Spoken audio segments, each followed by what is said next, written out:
Hello po, so bali itong gagawin natin nito ngayon ay yung aayusin natin yung drainage.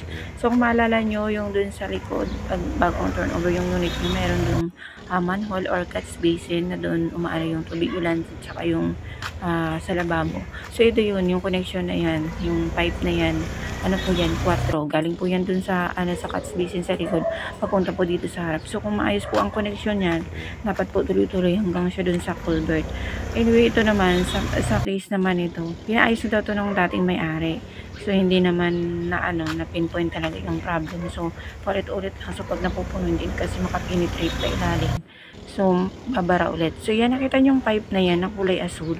Ano po yan? Main line nung patubig dito sa subdivision ng Boston sa GTWC. So, ang ano talaga, connected siya. Kumbaga, connected siya. Ang ginawa nila para makapaglagay sila ng tubo na yan, pinutol nila, hindi na nila inayos, hindi na nila binalik. Kaya, kaya pala yan dyan kumakatas dyan sa kalsada. Kasi nga, naiipon ng tubig dyan, hindi naman agad-agad makaflow pa ilalim kasi nga barado. So kung ano dito, ang kagandahan dito sa drainage ng Boston is malalim siya. Yan kasi nakakonect siya hanggang culvert. So inano yan, sinundot siya ng Mr. ko at saka yung kasama namin. So malalim po talaga. Yung nakita din talaga namin yung drainage nito ng Boston, talagang malalim po.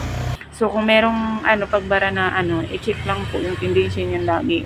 Ganyan. 2 beses na po ito nangyari sa akin. Pangalawa to ngayon. Yung una sa project namin sa Acacia. Ganon din ang ginawa nila. Pinutol nila kasi nga hindi makadaan yung tubo nila na yan, yung kulay asul na yan. Samantalang pag yun nadali mo, pag ikaw naghukay, magbabayad ka pa yan ng 10,000. Kasi i-re-repair. Pero sila, nakita naman nila yan na nakakonect na, pinutol.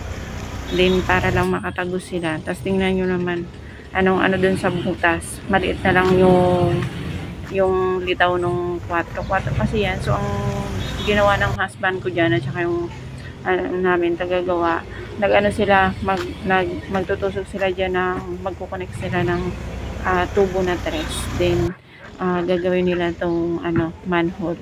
So ipo-flooring nila yan, tapos maglalagay ng hollow block sa gilid, din lalagyan ng takip. Yung lagi namin ginagawa na solusyon para dito. Kasi nga po, dito sa back, kung mapansin nyo, ang ginawa ditong manhole is meron po talagang P-trap. Si P-trap na ginagawa nila kung ilang perasong elbow para maging P-trap.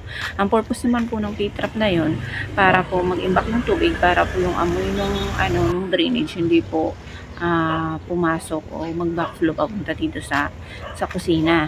Kaya nga lang po, dahil yung dun sa P-trap na yun, naiipon yung sibo, tumitigas, kaya nagbabara.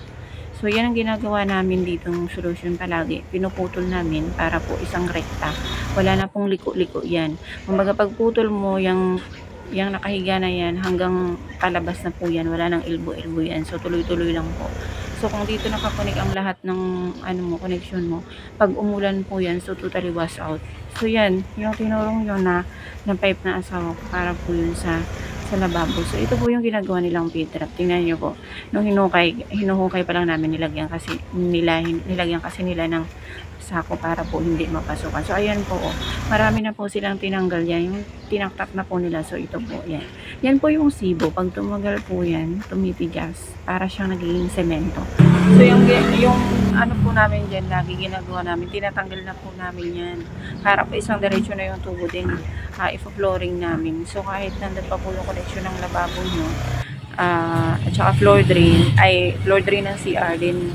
Pag umulan po kasi yan, lalo na po pag malakas ang ulan, so dyan po ang daan ng tubig ulan. Kasi nga naka-inside gutter naman tayo, kasi wala namang pwede mangyari unless na lang kung ibabago yung roofing.